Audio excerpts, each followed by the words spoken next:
देख सकते हैं lander module. People are applauding.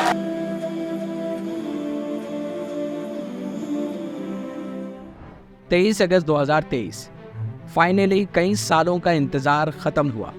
India is on the moon. The achievement of landing on the moon. Chandrayaan-3 landed on the south pole of the moon. India did something that no other country has been able to do. Hindustan चांद पर पहुंच चुका है और चंद्रयान-3 का rover प्रज्ञान अब चांद से तस्वीरें और डिटेल भी शेयर कर रहा है।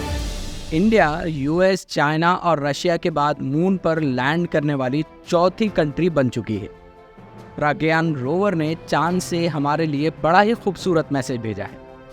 उसने कहा, hello earthlings, I am on my way to uncover the secrets of the moon. All in all एक ढासू एंट्री हमने कर ली है। एंट्री तो बस आधी कहानी है, पूरी कहानी अभी बाकी है। आइए देखें चांद पर चंद्रयान क्या करेगा। इसमें सबसे पहला सवाल ये आता है कि वाई मून, चांद ही क्यों? ना वहाँ एटमॉस्फेयर है, ना उसका साइज कोई बड़ा है, और अर्थ के कंपैरिजन में तो बस साइज 1/4 है। तो चल क्या रहा है चांद पर? हम क्या करने वाले हैं? और ऐसा क्या है चांद पर जिसको इतनी वैल्यू मिल रही है? आइए समझते हैं इसके पीछे छुपी ज़बरदस्त साइंस को। चंद्रयान जो कुछ भी डिस्कवरीज करेगा वो करेगा उसमें लगे 7 साइंटिफिक पेलोड्स के ज़रिए। 4 पेलोड्स विक्रम लैंडर पर हैं, 2 प्रज्ञान रोवर पर हैं और 1 लगा हुआ है प्रोपल्शन मॉड्यूल पर। स्पेस मिशन में जो कुछ भी ज़रूरी सामान होता है या गैजेट्स होते हैं जो डिस्कवरीज करते हैं उन्हें पेलोड कहा जाता है। आइए प्रोपल्शन मॉड्यूल वाले पेलोड से शुरुआत करते हैं। इसका नाम है SHAPE, spectropolarimetry of habitable planet Earth. अब देखिए ये करेगा क्या। ये पृथ्वी से जुड़े ऑब्जर्वेशंस लेगा। हाँ, आपने बिल्कुल सही सुना, चांद पर जाकर पृथ्वी को देखेगा। चांद की नहीं, पृथ्वी की तस्वीरें लेगा। अब सवाल ये होता है कि वो ऐसा करेगा क्यों?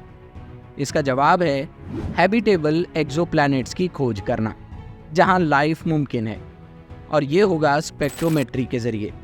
यानी दूर से अर्थ जिस प्रकार की लाइट को इमिट करती है उसको स्टडी किया जाए और फिर सिमिलर स्पेक्ट्रम्स और पैटर्न्स को ब्रह्मांड में खोजा जाए। अब एक्सोप्लैनेट्स क्या हैं इसको भी थोड़ा सा समझ लीजिए। हमारी सोलर सिस्टम में सूरज की तरह मिलियंस ऑफ स्टार्स हैं। इन स्टार्स के अतराफ घूम रहे हैं खूबसूरत से प्लैनेट्स जिन्हें कहा जाता है एक्सोप्लैनेट्स। अब तक हम 4000 खूबसूरत एक्सोप्लैनेट्स को खोज पाए हैं। एक्सोप्लैनेट्स की स्टडी में अगर हम ये देखेंगे कि कौन सा प्लैनेट अर्थ की तरह लाइट को इमिट कर रहा है तो ये बताएगा कि ये प्लैनेट हो सकता है कि हैबिटेबल हो पाए, और यही हैबिटेबल एक्सोप्लैनेट कहलाता है। दोस्तों, इसी बात पर और इस ज़बरदस्त डिस्कवरी की शुरुआत पर एक लाइक और कमेंट और चैनल को सब्सक्राइब तो बनता है। अब आइए विक्रम लैंडर की तरफ और इस पर लगे पेलोड्स की तरफ। इस पर कुल 4 पेलोड्स लगे हुए। नाम इनके थोड़े अटपटे ज़रूर हैं, मगर घबराइए नहीं, हम आसान भाषा में इसको समझने की कोशिश करेंगे। पहला डिवाइस है, इसका नाम है ILSA, instrument for lunar seismic activity, यानी चांद पर कंपन का पता लगाना, चांद पर भूकंप के पैटर्न को समझना। इस क्रूशल इन्फॉर्मेशन से हमें चांद के इंटरनल स्ट्रक्चर की जानकारी मिल सकती है। ये ज़रूरी इसलिए भी है कि आगे चलकर यहाँ के मेटल्स की जब हम माइनिंग करेंगे, ड्रिलिंग करेंगे, तो क्या ये भूकंप को पैदा कर सकता है? चांद की धरती किस तरह से शेक करेगी, चांद किस तरह से रिएक्ट करेगा, ये सारी जानकारी बहुत ही क्रूशल है। अगला पेलोड या अगला इंस्ट्रूमेंट है रंभा एलपी। एलपी का मतलब है लैंगमियर प्रोब, यानी चांद पर प्लाज्मा एनवायरनमेंट की स्टडी। यह हम जानते हैं कि चांद के अतराफ कोई एटमॉस्फेयर नहीं है जैसा कि धरती के आसपास है। इसके अतराफ गैसेस नहीं बल्कि प्लाज्मा है। अब आप कहेंगे कि प्लाज्मा क्या चीज़ है? हमने स्कूल में पढ़ा है कि किसी भी मैटर की 4 स्टेट होती हैं, सॉलिड, लिक्विड और गैस। इसको तो हम जानते हैं, लेकिन इन सब के अलावा एक और 4th स्टेट ऑफ मैटर भी है, यानी कि प्लाज्मा। जब आप गैस को बहुत गर्म कर देते हैं तब ये स्टेट अचीव होती है। हाई टेम्परेचर्स पर मैटर के इलेक्ट्रॉन्स अलग हो जाते हैं और इलेक्ट्रॉन्स और प्रोटॉन्स और चार्ज पार्टिकल्स का एक सूप सा बन जाता है। इस सूप को कहा जाता है प्लाज्मा। यही होता है सूरज पर, जहाँ पर बहुत हाई ग्रेड्स ऑफ टेम्परेचर हैं। सूरज पर कंटिन्यूअसली प्लाज्मा बनता रहता है और इन पार्टिकल्स की बारिश होती रहती है। अर्थ की मैग्नेटिक फील्ड हमारा इस बारिश से बचाव कर लेती है, लेकिन चांद पर इस तरह का कोई भी प्रोटेक्शन मौजूद नहीं है। इसीलिए चांद पर ये पार्टिकल्स की सूरज से कंटिन्यूअसली बौछार होती रहती है।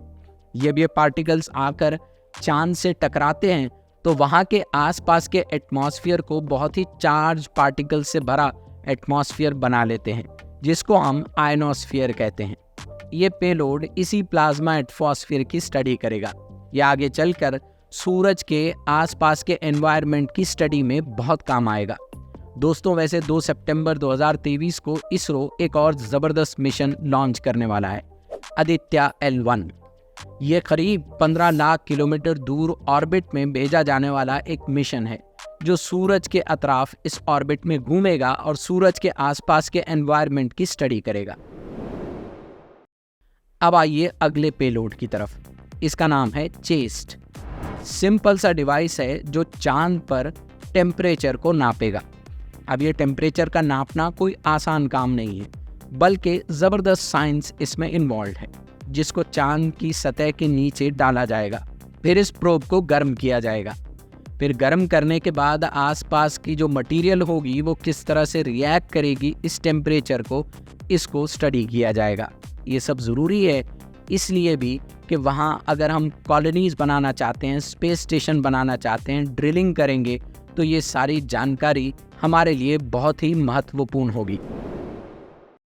अब अगला जो पेलोड है वो नासा के द्वारा भेजा गया पेलोड है, जिसका नाम है LRA, लेज़र रिफ्रैक्टोमीटर एरे। ये एक ख़ास उपकरण है।